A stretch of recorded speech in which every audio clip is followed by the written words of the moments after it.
Hello everyone, कैसे हैं आप सब लोग। आई होप सब अच्छे होंगे, अच्छे से पढ़ाई करते होंगे। तो आज जो हमारी क्लास है वो है ज्योग्राफी की, जिसमें हम वायुमंडल पढ़ रहे हैं। एक क्लास हमारी लास्ट क्लास हो गई है वायुमंडल की, आज हमारी सेकंड क्लास है। और तो अभी बीच में कुछ 4-5 दिन मेरे वीडियोस नहीं आए, क्योंकि मेरी थोड़ी तबीयत ख़राब थी, जिस वजह से मैं खड़ी नहीं हो पा रही थी, वीडियो नहीं बना रिकॉर्ड कर पा रही थी। ठीक है, तो कोशिश मैं करती रहूँगी, अपना जो मुझे करने का, मुझे पढ़ाने का शौक़ है, तो मैं वीडियोस डालती रहूँगी। जब जिस टाइम मुझे टाइम मिलेगा, मैं कोशिश करके अपना वीडियो अपलोड करती रहूँगी।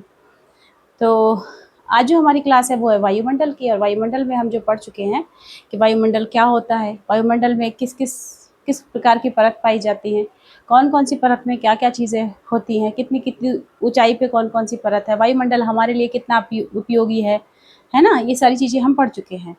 तो आज हम थोड़ा सा रिवीजन ले लेते हैं उसका, और फिर उसके बाद आगे की क्लास करते हैं। हमने पढ़ा वायुमंडल क्या है। वायुमंडल में गैस, धूल, कण और जलवाष्प मिलके ही एक आवरण बनता है, जिसे पृथ्वी का सुरक्षा कवच कहा जाता है और हमारे लिए बहुत उपयोगी है। उसी को वायुमंडल कहते हैं, है ना। और वायुमंडल में कितनी परतें होती है, हमने पढ़ा था 5 परत होती है। 5 परत कौन कौन सी। सबसे पहले ये पृथ्वी है, ठीक है। पृथ्वी के ऊपर पहली क्षोभ मंडल, समताप मंडल, मध्य मंडल, आयन मंडल और बहिर्मंडल। कौन कौन सा। क्षोभ मंडल, समताप मंडल, ठीक है, मध्य मंडल, आयन मंडल और ये बहिर्मंडल। ये 5 प्रकार की परतें हो गई, ये हमने पढ़ी थी, ठीक है। अब हर परत की ऊंचाई कितनी है। पृथ्वी से क्षोभ मंडल की जो ऊंचाई है वो 14 से 18 किलोमीटर, ठीक है। समताप मंडल की है 50 किलोमीटर, 80 किलोमीटर, ये 640 किलोमीटर, और ये इसका कोई पता नहीं है। उसके मतलब आयन मंडल के बाद तो सारा ही बहिर्मंडल है, तो उसकी ऊंचाई तो अलग अलग तरीके से अलग अलग साइंटिस्ट बताते रहते हैं। तो इसका हम 10,000 मान के चलो, उससे भी ज़्यादा अलग अलग किताबों में अलग अलग तरीके से है, तो मान लेंगे वो बहिर्मंडल है, उसकी कोई ऊंचाई और सीमा निश्चित नहीं है, ठीक है। ये हमने पढ़ लिया, ठीक है। इंग्लिश में इसको कहते हैं ट्रोपोस्फीयर, स्ट्रेटोस्फीयर और मीजोस्फीयर। इसको कहते हैं आइनोस्फीयर, इसको कहते हैं एक्सोस्फीयर, ठीक है। फिर हमने पढ़ा था कि जो क्षोभ मंडल है, हमारे जीने खाने, हमारे रहने की जो पूरा वायुमंडल है, मतलब जितनी वायुमंडल में गैसें पाई जाती है, सबसे ज़्यादा गैसें क्षोभ मंडल में पाई जाती है, क्योंकि भारी होने के कारण सबसे नीचे वाली परत पे ज़्यादा होती हैं गैसें, ठीक है। वो हमारे लिए बहुत ज़्यादा बेनिफिशियल है, उसमें हम अपना जीवन यापन करते हैं। उसी में सभी प्रकार की वर्षा, धूप, गर्मी, जाड़ा, प्लस यातायात की चीज़ें, हेलीकॉप्टर, एरोप्लेन, ये सारी चीज़ें, ठीक है, हमारे क्षोभ मंडल में ही पाई जाती हैं, जो कि हमारे और प्राणियों के लिए, जितने भी प्राणी हैं धरती पे, सभी के लिए बहुत ज़्यादा उपयोगी हैं, ठीक है। और फिर हमने और चीज़ पढ़ी थी कि क्षोभ मंडल की ऊपरी परत पे यहाँ पर एक स्ट्रीम चलती है, जिसका नाम है जेट स्ट्रीम। वो जेट स्ट्रीम थोड़ी समताप मंडल में भी पाई जाती है और क्षोभ मंडल की ऊपरी परत में है, ठीक है। समझ में आ गया। वो जेट स्ट्रीम के बारे में पढ़ा था हमने, उसका नाम कैसे जेट स्ट्रीम पढ़ा, ये प्रीवियस क्लास में आप देखिएगा, उसमें पता चलेगा आपको, ठीक है। फिर हम पढ़ते हैं कि ओजोन कहाँ पाई जाती है। तो ओजोन के लिए क्वेश्चन आता है हमेशा, एक क्वेश्चन तो यूपीपीसीएस में या फिर छोटे एग्जामों में रहता ही रहता है कि ओजोन परत कहाँ पाई जाती है, ठीक है, या ओजोन दिवस कब मनाया जाता है, ठीक है। तो ओजोन परत जो है, ये 50 किलोमीटर की जो समताप मंडल है, समताप मंडल में ही 30 से समताप ये 30 से 40 किलोमीटर के बीच में क्या पाई जाती है, ओजोन परत। समताप मंडल में 50 किलोमीटर में 30 से 40 किलोमीटर के बीच में ही ओजोन परत पाई जाती है। ओजोन परत हमारे लिए क्यों बेनिफिशियल है।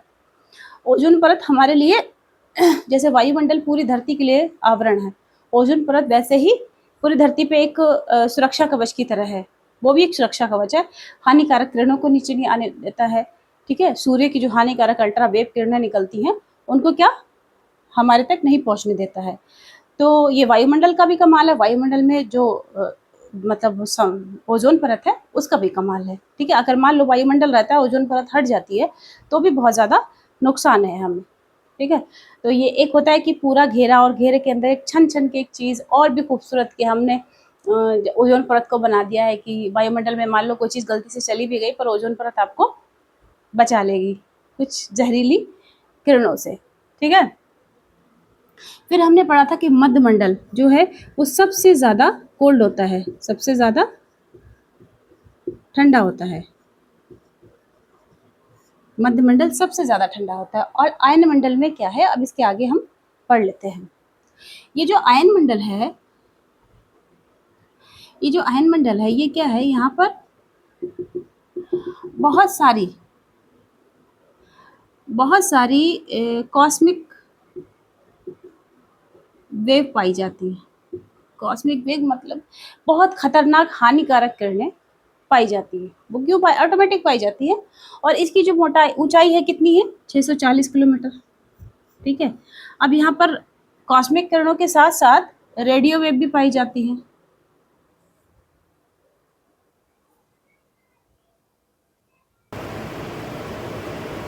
लाइट चली गई थी ना तो एकदम से अंधेरा हो गया था। हम पढ़ रहे थे आयन मंडल में कॉस्मिक किरणों के बारे में। ये बहुत ज़्यादा खतरनाक होती है, बहुत ज़्यादा खतरनाक किरणें होती हैं। इसमें किसी भी तरीके का बाहरी कोई भी चीज़ पृथ्वी तक नहीं आ पाती है, क्योंकि ये वहीं पर जला के वहीं ख़त्म कर देता है। कभी कभी आपने देखा होगा टूटता तारा, वो टूटता तारा नहीं होता है, वो उल्कापिंड होते हैं जो कि वायुमंडल में जब एंट्री करने की कोशिश करते हैं तो उन्हें क्या होता है, आयन मंडल 640 किलोमीटर, मतलब कोई भी चीज़ बाहर से अगर अंदर प्रवेश करेगी पृथ्वी में तो उसे वायुमंडल को फाड़ के नीचे आना पड़ेगा ना। तो वो जब आयन मंडल से 600 किलोमीटर 40 किलोमीटर तक ये कॉस्मिक वेव में चलेगा तो उसमें घर्षण होगा, उसमें है ना धूल के कण हैं सभी, उनकी वजह से जो घर्षण होगा, घर्षण के कारण उसमें आग लग जाती है और वो जल जाता है, ठीक है। उसमें बहुत ज़्यादा होती है कॉस्मिक वेव। तो क्या होता है, ये हमारे लिए हमारे वायुमंडल में ये सारी चीज़ें पाई जाती हैं, ये भी हमारे लिए बहुत ज़्यादा उपयोगी है क्योंकि हमें ये हानिकारक चीज़ों से बचाती हैं।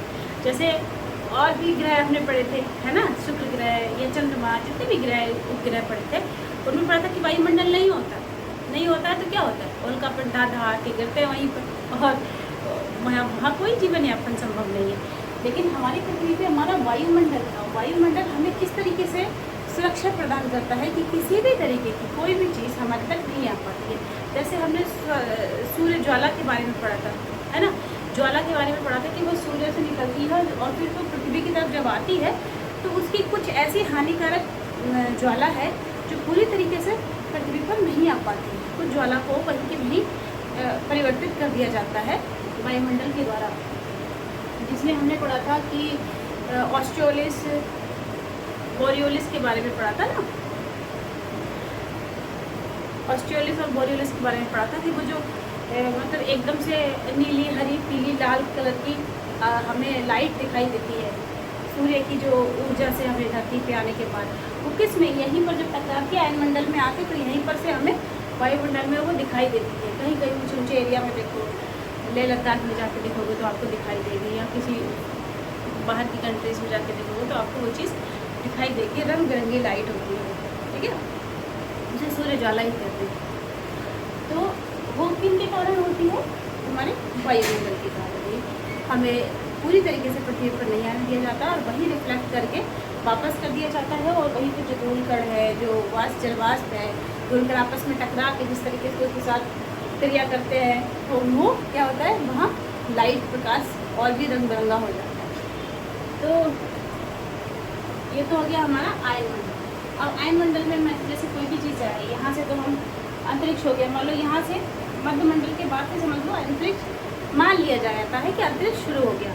जैसे मान लो सुनीता विलियम्स है या फिर कोई भी है जो अंतरिक्ष में है, वो इसी है वायुमंडल में, अंतरिक्ष में है पर वो वायुमंडल के अंदर ही है, ठीक है। अब वायुमंडल जो हमारे लिए उपयोगी चीज़ें हैं वो सिर्फ क्षोभ मंडल में ही पाई जाती है। अब क्षोभ मंडल से संताप मंडल में और जितना जैसे सारी भारी गैसें क्या है इसमें है, क्षोभ मंडल में, और इससे हल्की, फिर हल्की, फिर हल्की, फिर और हल्की गैसें इस तरीके से ऊपर है। पर पूरी तरीके से हमारे जीवन यापन के लिए गैसें उपलब्ध ऊपर वाले वायुमंडल में नहीं है। ठीक है, तो जैसे ही हम कुछ किलोमीटर की सीमा तय करते हैं, तय करने के बाद बाहर निकलते हैं तो वो अंतरिक्ष में आ जाता है, पर रहते हम उसी के, हम वायुमंडल में ही हैं, क्योंकि 1000 से 1200 1300 किलोमीटर ऊपर जाते हैं तो अंतरिक्ष आ जाता है। ठीक है, तो हम तो फिर इसी के दायरे में हुए ना, 640 मतलब यही शुरू हो जाता है, समझ लो अंतरिक्ष इसी में। तो मान लो कि वो सब लोग भी यही अंतरिक्ष में होते हैं, पर हमारे जीवन यापन के लिए हमारे लिए उपयोगी जो चीज़ें हैं वो क्षोभमंडल में पाई जाती हैं, इसलिए ये हमारे लिए बेनिफिशियल नहीं है।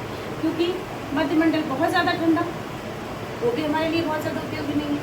उसके ऊपर जाओ आयनमंडल, बहुत ज़्यादा गर्म, मौसमी वेग पाई जाती है वहाँ पर, तो वो भी हमारे लिए पूरी तरीके से उपयोगी नहीं है। बाहर मंडल में चले जाए, ये और ज़्यादा गर्म, इसमें सब हल्की सी गैस है हाइड्रोजन, वो पाई जाती है, पूरी तरीके से ऑक्सीजन है ही नहीं वहाँ पर, तो जीवन यापन कैसे संभव होगा। आई बात समझ में आती है? मैं आपको एक स्टोरी की तरह समझा रही हूँ, आपको समझ में आना चाहिए। ठीक है, अब जैसे रेडियो वेव भी यहाँ पाई जाती है, कहाँ पाई जाती है रेडियो वेव? ये आयनमंडल में ही पाई जाती है। मान लो ये पृथ्वी पे दो लोग खड़े, दो लोग हैं पृथ्वी पर खड़े, दो लोग आपस में बात करना चाहते हैं फ़ोन के ज़रिए या किसी और भी वायरलेस के ज़रिए, तो वो किस वजह से होता है? वो यहाँ से जब आवाज़ निकलती है और वो डायरेक्ट आयनमंडल में पहुँचती है, आयनमंडल उसको फिर वापस करता है किसको? जैसे यहाँ के इंसान की फ्रिक्वेंसी मिली होती है ना, कि जैसे हम जियो का टावर यूज़ करते हैं, तो जियो की फ्रिक्वेंसी है यहाँ पर, क्योंकि यहाँ सैटेलाइट लगे हुए हैं वैसे, तो जियो की फ्रिक्वेंसी हम इससे मिला लेंगे, तो ये वाला जियो का आपस में कनेक्शन हो जाएगा, उधर से आवाज़ आएगी, दोनों लोग आपस में अच्छे से बातचीत कर सकते हैं। तो किसके कारण होता है? ज़्यादातर सैटेलाइट यहीं लगाए जाते हैं, जो कि हमें नेटवर्क प्रोवाइड कराते हैं, जितने भी सैटेलाइट होते हैं मोस्टली यहीं होते हैं। अब ये सारा आपको समझ में आ गया। अभी इसमें क्या बचा? ये तो हमने पढ़ लिया सारी परतों के बारे में, कि 5 परतें होती हैं, उनमें ये चीज़ें होती हैं, ये चीज़ें होती हैं, ये बेनिफिशियल है, ये नुकसानदेह है, ये बेनिफिशियल है। ठीक है, लेकिन हम इसमें आधुनिक वैज्ञानिकों की सोच भी पढ़ते हैं। आधुनिक वैज्ञानिक इसे क्या कहते हैं? आधुनिक वैज्ञानिक इसे इस तरीके से नहीं ना कि क्षोभ मंडल, संताप मंडल, वो क्या कहते हैं? वो इसको ऊपर की ये 5 परतें हैं ना, ऊपर की 2 परतों को और नीचे की 3 परतों को, इसको क्या कहते हैं? एक को कहते हैं सममंडल और दूसरे को कहते हैं विषममंडल। इस 2 भागों में बांटते हैं, सममंडल और विषममंडल। जो भारी गैसें हैं, जो नीचे वाले परतें हैं, उनको कहते हैं सममंडल, जो हल्की गैस है ऊपर वाली परतें हैं उन्हें कहते हैं विषममंडल। इस तरीके से आधुनिक वैज्ञानिक उसको मापते हैं। और इसके बारे में कुछ और भी बचा है, तो आइए समझ में कि इसको 2 भागों में बांटा गया है, इसे सममंडल और विषममंडल। अब क्या है कि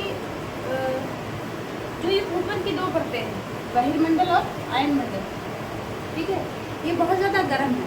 ठीक है, ये कॉस्मिक वेव के कारण है, और ये बहिर्मंडल में हाइड्रोजन है और बहुत सी कहते हैं, बहुत सी मतलब वो है गैसें, तो वो गर्म गैसें ही है, नुकसानदेह गैसें हैं, तो वो उसके कारण दोनों ये गर्म है। ये आयनमंडल तो है ही गर्म, और इससे ऊपर वाला बहिर्मंडल और ज़्यादा गर्म है, तो इन दोनों को क्या कहा जाता है? इन दोनों को तापमंडल के नाम से भी जाना जाता है।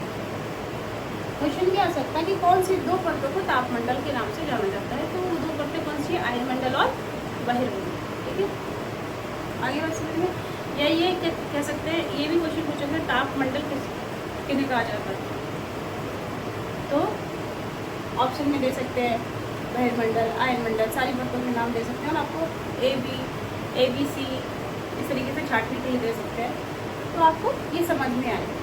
इस तरीके से ऊपर नीचे करके ऐसे सब पढ़ लेंगे तो आपको अच्छे से समझ में आ जाएगा, और क्वेश्चन का आंसर बहुत इजीली आप निकाल सकते हैं।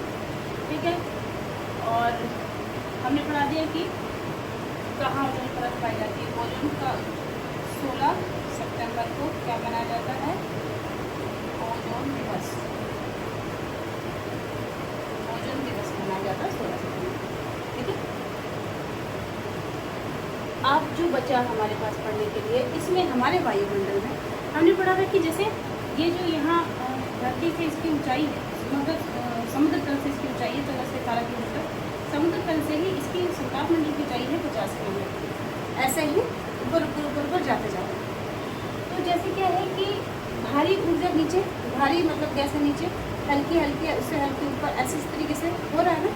तो जैसे जैसे हम ऊपर बढ़ते हैं, मान लो जैसे जैसे हम ऊपर बढ़ते हैं, वैसे वैसे क्या होता है, वायुमंडल में टेम्परेचर गिरने लगता है। किस, ये मैंने आपको पिछली बार शायद बताया था, और कुछ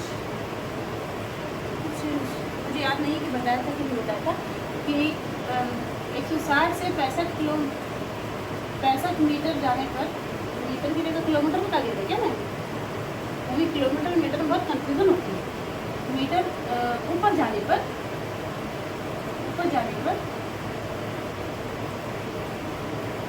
1 degree Celsius, 1 degree Celsius temperature क्या होता है, घट जाता है। ठीक है, तो ऐसे ही मैंने बताया था 8,850 किलोमीटर, इधर लिखा 8,850 मीटर, किलोमीटर लेके मीटर हिमालय की ऊंचाई है। तो मैंने बताया था कि जब 160-65 मीटर ऊपर जाने पर 1 डिग्री सेल्सियस होता है, तो नहीं 160 मीटर 1 डिग्री सेल्सियस नहीं, 1 किलोमीटर ऊपर जाने पर, क्या मैं आज पढ़ा रही हूँ, 1 किलोमीटर ऊपर जाने पर 1 डिग्री सेल्सियस का टेम्परेचर कम हो जाता है। अब ये 8,850 मीटर है, 8,850 मीटर को किलोमीटर बनाएंगे तो लगभग 9 किलोमीटर होगा। तो 1 किलोमीटर पे 1 डिग्री सेल्सियस, तो 9 किलोमीटर पे नो सही पढ़ाया था तुमने, सही पढ़ाया था, सॉरी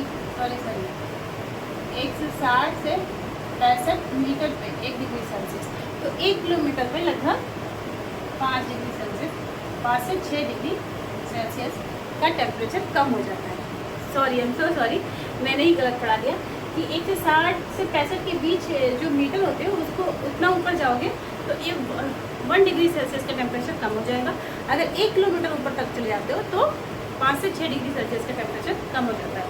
तो हम मान लेते हैं हिमालय की ऊंचाई 8,850 किलोमीटर है समुद्र तल से, ठीक है, 8,850 मीटर, उसका किलोमीटर बनाएंगे तो लगभग 9 किलोमीटर होगा। तो 5 नहीं 45, यानी कि 45 डिग्री सेल्सियस टेम्परेचर उसका इतना ज़्यादा ठंडा होगा ऊपर हिमालय, देखो ना, तो बर्फ़ जमी होती है। इसी तरीके से जैसे जैसे यहाँ ऊपर बढ़ते जाते हैं तो ये ठंडा, ये नॉर्मल, फिर ये ठंडा, मतलब ये भी ठीक ठाक नॉर्मल, फिर ये बहुत ठंडा, ये बहुत गर्म, फिर ये बहुत गर्म, इस तरीके से। क्योंकि कॉस्मिक वेव्स का, सूर्य की किरणों का जो अल्ट्रावेव किरणें निकलती है उनका बहुत ज़्यादा असर यहाँ पर वायुमंडल पर होता है, और जितने भी उल्कापिंड गिरते हैं वो इन्हीं से लड़ते रहते हैं, पूरे वायुमंडल में ही लड़ते लड़ते उनका क्या हो जाता है कि सारी गैसें वहीं पर इकट्ठी हो जाती है, जिस वजह से क्या बहुत ज़्यादा गर्म टेम्परेचर है वो। समझ में आ गया? और समझ में आएगा वहाँ कैसे हमें धरती इतना सुकून से हम रहते हैं और हम बिल्कुल भी एहसान नहीं मानते, तब कितना मतलब कुछ हमारे साथ हो रहा है, वायुमंडल हमें बचाए हुए है, और हम जो कॉस्मिक वेव्स हैं हमारी उनसे बचे हुए हैं, हम सूर्य की अल्ट्रावेव किरणें आ रही हैं हम उनसे बचे हुए हैं, ओजोन परत हमें हज़ारों बीमारियों से बचाई हुई है। लेकिन हम हैं कि बस पेड़ों को काटो, ऑक्सीजन ख़त्म करो, ये करो। समताप मंडल में ऊपर पहुँच जाओ तो ऑक्सीजन की कमी हो जाती है, मध्य मंडल में ऑक्सीजन की कमी हो जाती है, जीवन यापन संभव भी नहीं है वहाँ पर, और हमें फ्री में ऑक्सीजन मिल रही है, तो हमसे कोई भी मतलब सोचते ही नहीं गहराई से कि ऑक्सीजन हमें जो फ्री में मिले हुए उसका हम नुकसान ना करें। खैर, तो ये हो गई हमारी पूरी वायुमंडल की क्लास। अब इसके बाद जो हम क्लास करेंगे वो हम पढ़ेंगे मतलब उस जो सूर्य का क्या होता है उसमें बजट के बारे में पढ़ेंगे। वो तो हमने डिटेल में पढ़िया था कि उसमें हीलियम, हाइड्रोजन हीलियम में तब्दील होती है, प्लाज्मा अवस्था में होता है, कैसे कैसे, ये सब तो हम सूर्य की जब पढ़ रहे थे तब पढ़ लिया था हमने। उसकी ऊष्मा धरती तक किस तरीके से आती है, किस तरीके से परिवर्तित होती है, कैसे एल्बिडो जाता है, कैसे क्या, ये सारी डिटेल हम क्या करेंगे नेक्स्ट क्लास में पढ़ेंगे, ठीक है। तो ये क्लास हम यहीं वाइंड अप करते हैं अपनी, तो जाते हैं। तो मेरी क्लास बहुत लेट से आ रही है, देर से आ रही है, मुझे मोटिवेशन मिल ही नहीं रहा थोड़ा सा। मैं सोचती हूँ कौन ही स्टूडेंट देख रहा है, अभी 40, 50, 60 स्टूडेंट हैं, अभी वो स्टूडेंट भी नहीं है, पता नहीं कोई देख रहा है कि नहीं देख रहा है। तो अभी थोड़ा सा मुझे मोटिवेशन नहीं आ रहा है कि मुझ पर कोई थोड़ा प्रेशर करे कि नहीं हमें पढ़ना है मैम, तो मैं पढ़ाने की हिम्मत भी बढ़े मेरी, थोड़ी थोड़ी हिम्मत टूटती है मेरी, तो मेरे बीच में गैप हो जाता है। ऊपर से मेरी तबीयत भी थोड़ी सी ख़राब चल रही थी, इस वजह से गैप हो गया। कोशिश करती रहूँगी कि अपना काम करती रहूँगी, आपको क्लास मिलती रहेंगी और आप पढ़ते रहेंगे। आई होप आज नहीं तो थोड़े दिन बाद, कुछ और दिन बाद कुछ ना कुछ लोग बढ़ेंगे, देखेंगे मुझ में पढ़ाने की क्वालिटी होगी तो मुझे टीचर मुझे एक्सेप्ट करेंगे, तो मैं उनका वेट करूँगी। और वैसे मैं ऐसे ही पढ़ाती रहूँगी आपको, मेरा काम है पढ़ाना, बाकी जो मुझे समझेगा वो मुझसे पढ़ेगा। Thank you so much.